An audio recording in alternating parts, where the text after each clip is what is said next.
MMC phase 1,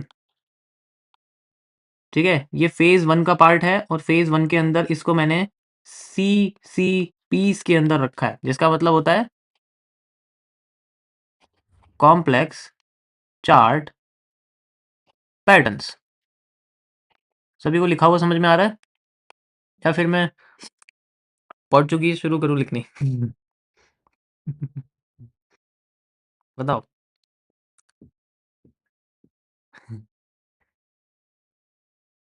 okay, good good good. तो इसमें हम लोग पढ़ रहे हैं एलिप्स के बारे में।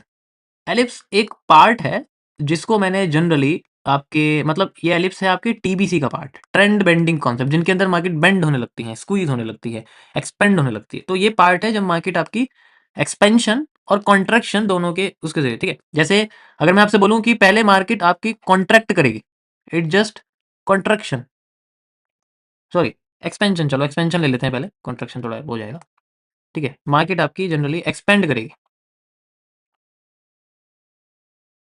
एक्सपेंशन, एंड देन फिर मार्केट जाएगी आपके कॉन्ट्रैक्शन के पास।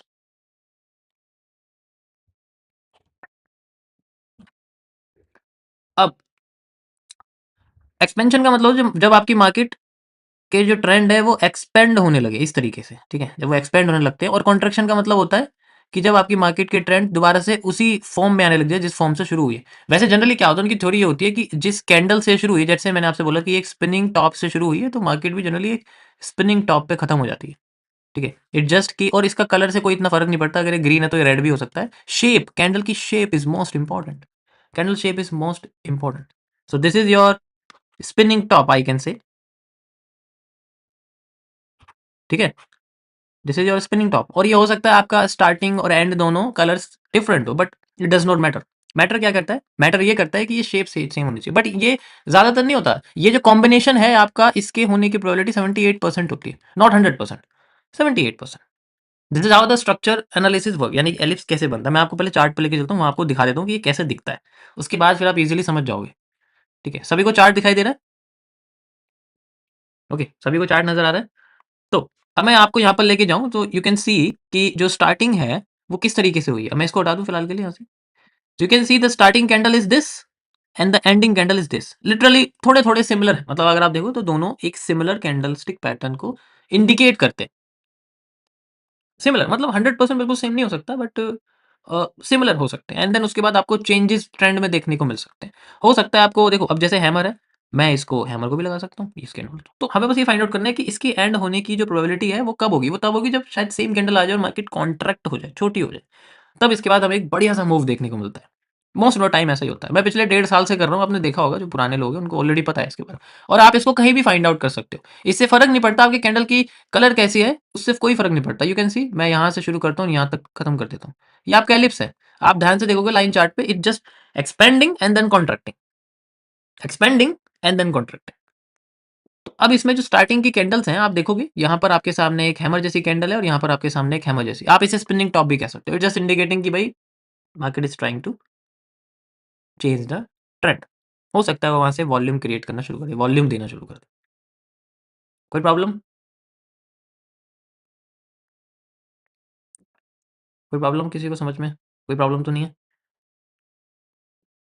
एलिप समझ में आ गया कैसा होता है, सीसीपी कैसा होता है? इसी तरीके से बहुत सारे सीसीपी हैं, बट मैं उसमें से आपको जो सामने आया लाइव में उसको समझा रहा हूँ, ठीक है। ऐसा क्यों हुआ कि मार्केट ने अपने, अब देखो ना यहाँ पर भी देखो, एलिप ज्यादातर इंटरचेंज करता है, ये भी तो एक इंटरचेंज ही है। आप देखो ना, मार्केट ऊपर गई नीचे आ गई, मार्केट ने अपनी डिमांड को सप्लाई में कन्वर्ट कर दिया, तो जस्ट कि वो अपने चेंज कर रही है। तो ज्यादातर एलिप्स के साथ ऐसा ही होता है। मैं आपको और एलिप्स के एग्जांपल देता हूँ, दिखता है, देन वी कैन से कि हमारे सामने एक एलिप्स है। Yes, you can see here, ठीक है। अब यहाँ पर आप देखो, एलिप्स है, यहाँ से शुरू होता है। अगर मैं यहाँ से लगाऊँ, you can see the expansion and construction, ऐसे एलिप्स शुरू होता है।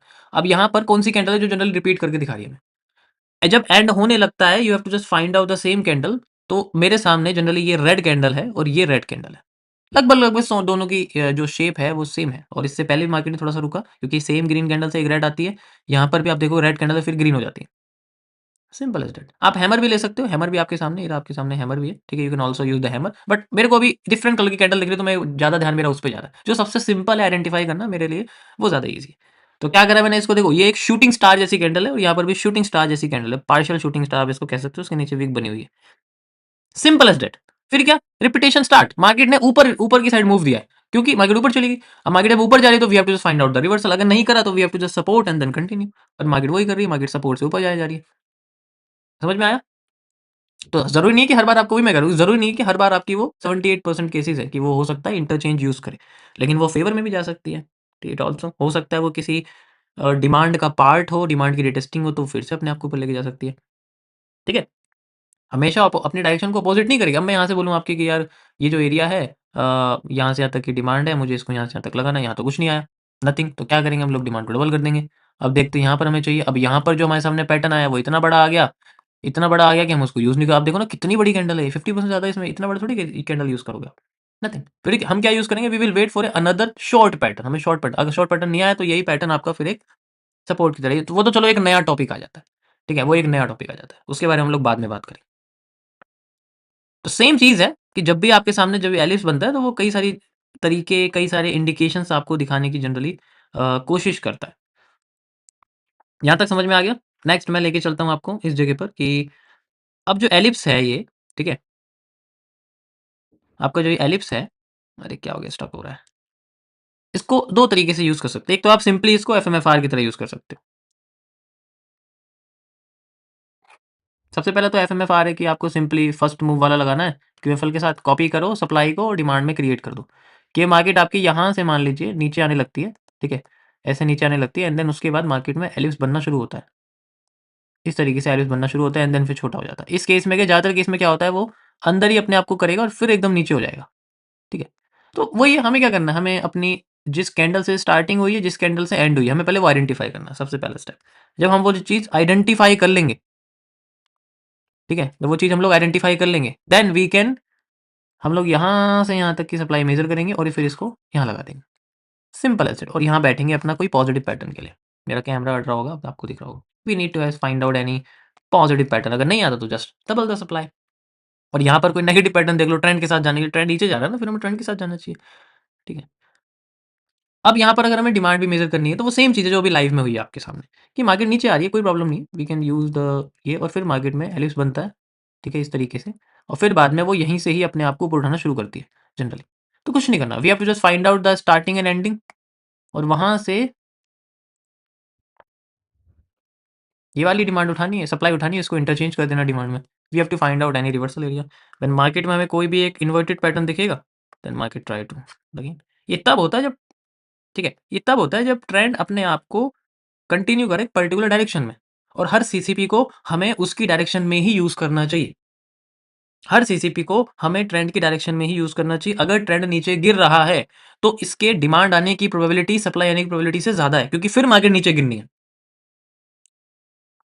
ट्रेंड के अगेंस्ट जाना थोड़ा-सा प्रॉब्लमैटिक, क्योंकि हमें उसी रिवर्सल एरिया को यूज़ करना है। मार्केट नीचे आ रही है, मैं इस तरीके से आपको दिखाऊँ, मार्केट नीचे आ रही है, उसमें एक एलिप्स बनता है, ठीक है? हो सकता है एलिप्स आपका इस एंगल में बने, हो सकता है एलिप्स आपका इस एंगल में बने। अभी मैंने आपको एक डिसेंडिंग एलिप्स बताया, अगर मैं मान लो आपसे कहता हूँ, उससे कोई फ़र्क नहीं पड़ता, ये जस्ट नाम है, इनके नाम है।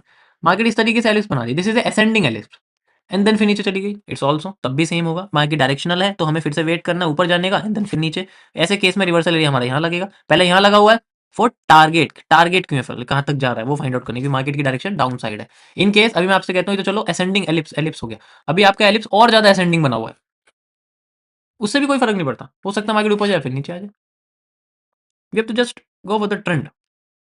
अगर ट्रेंड डाउन है तो डाउन साइड में ही एलिप्स के लास्ट एफएमएफआर होना चाहिए। तो रिटेस्टिंग की तरह काम करता है, इसे हमें रिटेस्टिंग की तरह यूज़ करना है, इसे हमें रिवर्सल, यानी कि ये टारगेट है कि भाई यहाँ से यहाँ तक का मूव आना ही है, उसके बाद फिर हो सकता है मार्केट रिटेस्टिंग दे, जिसको हमें पकड़ना है इनसाइडर की डिमांड को यहाँ लगा के, वो तो चलो एक अलग टॉपिक हो जाएगा, वो एलिप्स से बाहर का टॉपिक है। मैं जस्ट आपको उसके मूव की कॉपी और पेस्ट वाली चीज़ बता रहा हूँ, डबल भी हम कर सकते हैं, ट्रिपल भी हम कर सकते हैं, ठीक है? समझ में आया?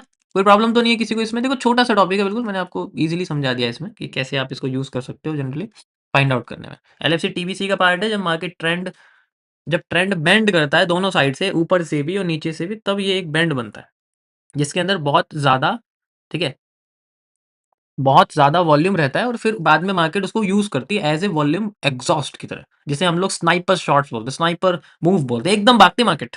किसी भी एक साइड में अगर मूव आएगा ना इसमें, क्योंकि ये एक चीज़ ध्यान रखना एलिप्स का, ellipse is not a single directional, ellipse is A dual directional.